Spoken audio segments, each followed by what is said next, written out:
ജില്ലാ വിദ്യാഭ്യാസ വകുപ്പും പ്രൊഫസർ ശോഭീന്ദ്രൻ ഫൗണ്ടേഷനും ചേർന്ന് ഹരിതഭവനം വിജയാരവം ശില്പശാല നടത്തി. ശുചിത്വ മിഷന്റെ സഹകരണത്തോടെ കൈരളി ശ്രീ ഓഡിറ്റോറിയത്തിൽ നടന്ന ശില്പശാല അഹമ്മദ് ദേവർകോവിൽ MLA ഉദ്ഘാടനം ചെയ്തു. വിദ്യാർത്ഥികൾ ചേർന്ന് നടപ്പിലാക്കിയ ഹരിതഭവനം പദ്ധതി ലോകത്തിന് തന്നെ മാതൃകയാണെന്നും അദ്ദേഹം പറഞ്ഞു. വീടുകളെയും വിദ്യാലയങ്ങളെയും മാലിന്യമുക്തമാക്കുക, ഊർജ്ജ സംരക്ഷണം, ജലസംരക്ഷണം, ഭക്ഷ്യസുരക്ഷ തുടങ്ങിയ മേഖലകളിൽ സ്വയം പര്യാപ്തമാക്കുക എന്നീ ലക്ഷ്യങ്ങളോടെ 2024 ജൂലൈ മാസത്തിൽ ആരംഭിച്ച ഹരിതഭവനത്തിന് വലിയ വിജയകഥയാണ് പറയാനുള്ളത്. ജില്ലയിലെ മുഴുവൻ വിദ്യാഭ്യാസ ഓഫീസർമാർ, അധ്യാപകർ, വിദ്യാർത്ഥികൾ, രക്ഷിതാക്കൾ എന്നിവരിൽ മാലിന്യ നിർമ്മാർജ്ജനത്തിന്റെയും ഹരിതഭവനത്തിന്റെയും സന്ദേശങ്ങൾ എത്തിക്കാൻ കഴിഞ്ഞു. 12,345 വിദ്യാർത്ഥികളാണ് വീടുകളിൽ നിന്ന് പെട്ടികൾ വെച്ച് മാലിന്യം തരംതിരിച്ച് ശേഖരിക്കുന്നതിന്റെ ഫോട്ടോ ഹരിതഭവനത്തിന്റെ വെബ്സൈറ്റിൽ അപ്ലോഡ് ചെയ്തത്. എങ്കിലും പദ്ധതിയിൽ പങ്കാളികളായവർ ഇതിലും എത്രയോ മടങ്ങാണ്. 1 വർഷം നീണ്ടു നിൽക്കുന്ന തുടർ പ്രവർത്തനങ്ങളാണ് ലക്ഷ്യമിടുന്നത്.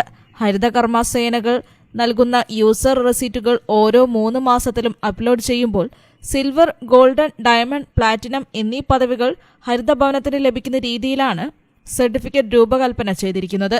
1000 ഹരിതഭവനങ്ങളുടെ പ്രഖ്യാപനം Kozhikode saint Joseph Anglo Indians girls higher secondary സ്കൂളിൽ ജില്ലാ കളക്ടറും 10,000 ഹരിതഭവനങ്ങളുടെ പ്രഖ്യാപനം Koodathayi saint Mary's higher secondary സ്കൂളിൽ ലിൻഡോ ജോസഫ് MLAയും നിർവഹിച്ചിരുന്നു.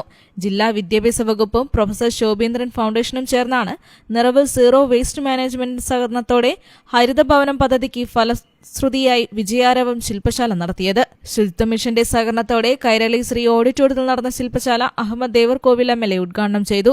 വിദ്യാർത്ഥികൾ ചേർന്ന് നടപ്പിലാക്കിയ ഹരിതഭവനം പദ്ധതി ലോകത്തിന് തന്നെ മാതൃകയാണെന്നും അദ്ദേഹം പറഞ്ഞു. നിറവ് സീറോ വേസ്റ്റ് മാനേജ്മെന്റിന്റെ സഹായത്തോടെ നടപ്പിലാക്കുന്ന ഹരിതഭവനം പദ്ധതിയുടെ ഭാഗമായി ഹരിതഭവൻ പ്രതിഭകൾ ഒത്തുചേരുന്ന വിജയാരവം ശില്പശാലയിലാണ് നാം ഇപ്പോൾ ഒന്നിച്ചിട്ടുള്ളത്.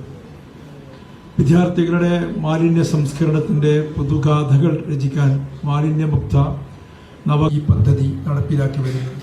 Professor Shobheendran foundation president Vadayakkandi Narayanan അധ്യക്ഷനായി. DDE മനോജ് മണിയൂർ പങ്കെടുത്ത മുഴുവൻ പേർക്കും ഫോട്ടോ പതിച്ച സർട്ടിഫിക്കറ്റുകൾ വിതരണം ചെയ്തു. Niravu banana bank chairman AP Sathyan ഹരിതഭവനത്തെക്കുറിച്ചും മാലിന്യമുക്ത നവകേരളം ജില്ലാ കോർഡിനേറ്റർ മണലിൽ മോഹനൻ തുടർ പ്രവർത്തനങ്ങളെക്കുറിച്ചും ലത്തീഫ് കുറ്റിപ്പുറം ഹരിത മുദ്രാവാക്യങ്ങളെക്കുറിച്ചും ക്ലാസ് എടുത്തു.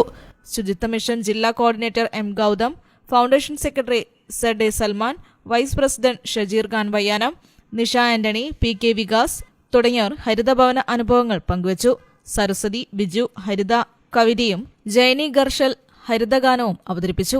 വിദ്യാർത്ഥികൾ ഹരിതഗാനത്തിനൊത്ത് ഹരിത നൃത്തവും ആടി. മികച്ച രീതിയിൽ ഹരിതഭവനം തീർത്ത വിദ്യാർത്ഥികളും അവർക്ക് നേതൃത്വം നൽകിയ അധ്യാപകരുമാണ് വിജയാരവം ശില്പശാലയിൽ ഒത്തുചേർന്നത്.